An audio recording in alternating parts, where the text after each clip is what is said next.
जल्दी कोई सॉल्यूशन निकाला जाए। आतिशी को चिट्ठी लिखनी चाहिए और ये बताना चाहिए कि पिछले 10 सालों में जल बोर्ड 600 करोड़ के फायदे से 73,000 करोड़ के घाटे पे कैसे आया।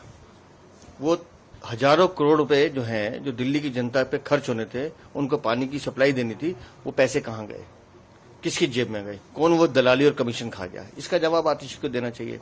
नहीं बोलेंगी। इनको पत्र लिखना चाहिए था कि जो पार्टी के विधायक, इनके मंत्री पानी की चोरी करते हैं, कालाबाजारी करते हैं, पानी बेचने का गोरखधंधा करते हैं, उस पर बोलना चाहिए। नहीं बोलेंगी। राजनीति करनी है, नौटंकीबाजी करनी है, आंखों में शर्म बची नहीं है। दिल्ली को पानी दे नहीं सकते हैं, लेकिन मंत्री बनी बैठी हैं। थोड़ी सी गैरत होती तो इस्तीफा देके नीचे आ जाती। उनका ये भी कहना है कि अगर प्रॉब्लम सॉल्व नहीं होगी तो 21 तारीख से वो अनिश्चितकाल अनशन पे बैठेंगे। इनको बिल्कुल अनशन पे बैठना चाहिए। उन विधायकों के खिलाफ, उन पार्टी के मंत्रियों के खिलाफ जो पानी बेचने का धंधा करते हैं, और अपनी ही सरकार के खिलाफ जिसने पिछले 10 सालों में जल बोर्ड को लूट का अड्डा बना दिया है। एक बात का जवाब दे दें, 73,000 करोड़ के घाटे पे जल बोर्ड कैसे आया, जल बोर्ड का ऑडिट क्यों नहीं होता। जल्दी कोई सॉल्यूशन निकाला जाए। आतिशी को चिट्ठी लिखनी चाहिए और ये बताना चाहिए कि पिछले 10 सालों में जल बोर्ड 600 करोड़ के फायदे से 73,000 करोड़ के घाटे पे कैसे आया। वो हजारों करोड़ रुपए जो हैं, जो दिल्ली की जनता पे खर्च होने थे, उनको पानी की सप्लाई देनी थी, वो पैसे कहाँ गए, किसकी जेब में गए, कौन वो दलाली और कमीशन खा गया। इसका जवाब आतिशी को देना चाहिए।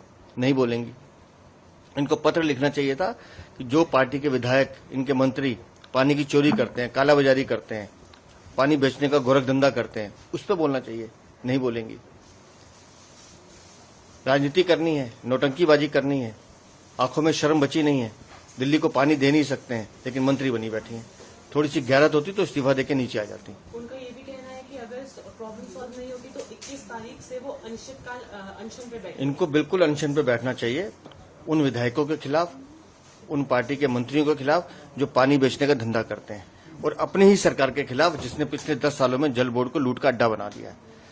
एक बात का जवाब दे दें, 73,000 करोड़ के घाटे पे जल बोर्ड कैसे आया, जल बोर्ड का ऑडिट क्यों नहीं होता। जल्दी कोई सॉल्यूशन निकाला जाए। आतिशी को चिट्ठी लिखनी चाहिए और ये बताना चाहिए कि पिछले 10 सालों में जल बोर्ड 600 करोड़ के फायदे से 73,000 करोड़ के घाटे पे कैसे आया। वो हजारों करोड़ रुपए जो हैं, जो दिल्ली की जनता पे खर्च होने थे, उनको पानी की सप्लाई देनी थी, वो पैसे कहाँ गए, किसकी जेब में गए, कौन वो दलाली और कमीशन खा गया। इसका जवाब आतिशी को देना चाहिए।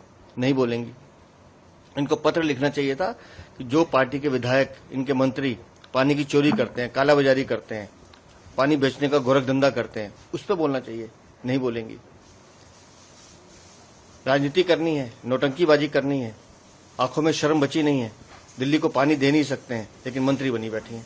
थोड़ी सी गैरत होती तो इस्तीफा देके नीचे आ जाती। उनका ये भी कहना है कि अगर प्रॉब्लम सॉल्व नहीं होगी तो 21 तारीख से वो अनिश्चितकाल अनशन पे बैठेंगे। इनको बिल्कुल अनशन पे बैठना चाहिए। उन विधायकों के खिलाफ, उन पार्टी के मंत्रियों के खिलाफ जो पानी बेचने का धंधा करते हैं, और अपनी ही सरकार के खिलाफ जिसने पिछले 10 सालों में जल बोर्ड को लूट का अड्डा बना दिया है। एक बात का जवाब दे दें, 73,000 करोड़ के घाटे पे जल बोर्ड कैसे आया, जल बोर्ड का ऑडिट क्यों नहीं होता।